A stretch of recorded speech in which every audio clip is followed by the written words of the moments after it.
باللہ من الشیطان الرجیم بسم اللہ الرحمن الرحیم۔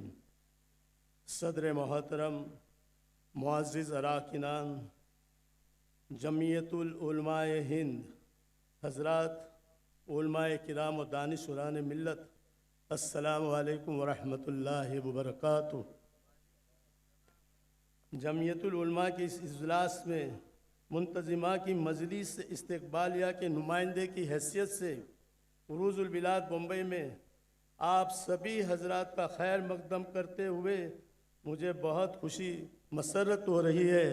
اہلاً و سہلاً و مرحبا۔ شہر بمبئی میں جہاں اس وقت آپ فرد کش ہیں، اول روز سے جمعیت العلماء ہند کی یہ ریاستی ساکھ مرکز ہے اور اس کے کارناموں سے ہم سبھی بخوبی واقف ہیں۔ جمعیت العلماء ہند کے ضابطہ اور نظام کے مطابق جمعیت العلماء مہاراشٹر کی ایک صوبائی شاخ کی حیثیت سے نمایاں کام انجام دے رہی ہے۔ حکیم عبدالرحیم دہلوی، مولانا فزندی، مولانا محمود الرحمان صدیقی، مولانا عبدالعزیز بہاری، حکیم فصیح اللہ خان اعظمی، مرزا سیف اللہ، حمید الانصاری غازی، مولانا مقصود احمد ترکی، ہارون انصاری MLA، مصطفیٰ فقی، مولانا قاضی اطہر مبارک پوری، حکیم مختار اصلاحی، قاضی فخر الدین اے خان، مولانا جنید احمد بنارسی، ایڈوکیٹ یوسف چارولیا، مولانا ذیل الرحمان صدیقی اور حاجی شمس الدین۔ ٹھیک ہے،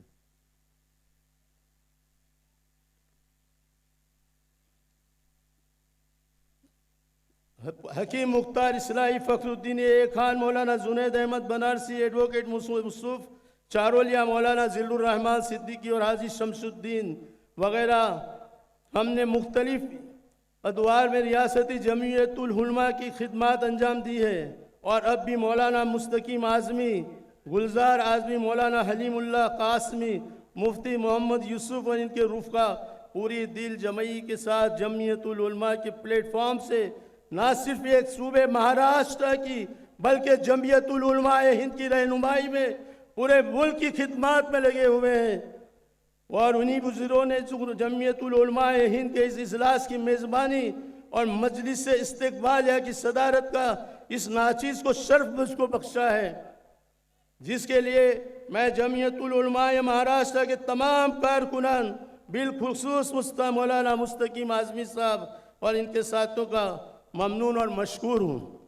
میں اپنی تقریر زیادہ نہ کہتے ہوئے مختصر میں آپ سے پھر کہنا چاہوں گا کہ ملک کے حالات میں ہمارے قبلہ محترم مولانا عبدالحلیم صاحب دامت برکاتہم نے اپنے خیالات کا اظہار کیا کہ یہ ہندوستان کسی کے باپ کا نہیں ہے، یہ ہندوستان ہندوؤں کا بھی ہے، مسلمانوں کا بھی ہے، سکھ کا بھی ہے، سب کا یہ ہندوستان ہے، کسی کے باپ کی جاگیر نہیں ہے۔ بڑی خوبصورتی سے کہا، ہندوستان کی پارلیمنٹ کے اندر بھلے اچھے عمدہ لباس طیاروں میں گھومتے ہو، لیکن ایک غریب کی آواز کوئی دنیا کی کوئی طاقت دبا کے نہیں رہ سکتی ہے۔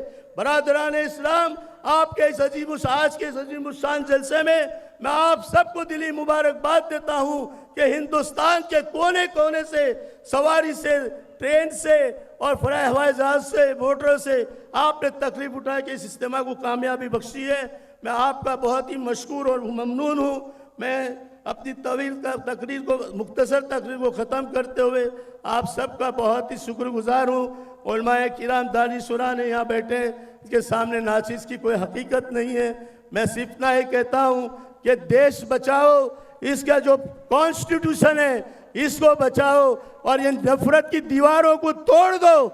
آج جن حالات سے آپ نے دیکھا کہ ہماری مائیں، ہماری بہنیں کس طرح بھوکی پیاسی سڑک پہ ہو کے اس ملک کے دستور کو بچانے کے لیے پوری جد و جہد کر رہی ہے، لیکن افسوس ہے کہ جن عوام نے ان کو اس مسند پہ بٹھایا، تخت و تاج پہ بٹھایا، آج ان کی سنوائی بھی نہیں ہو، کیونکہ غریب بیچارہ دلت۔ دوسرا، آج اس ملک کے اندر بیکار اس قدر بڑھ گئی ہے کہ بیچارے غریب کا جینا دشوار ہو گیا ہے۔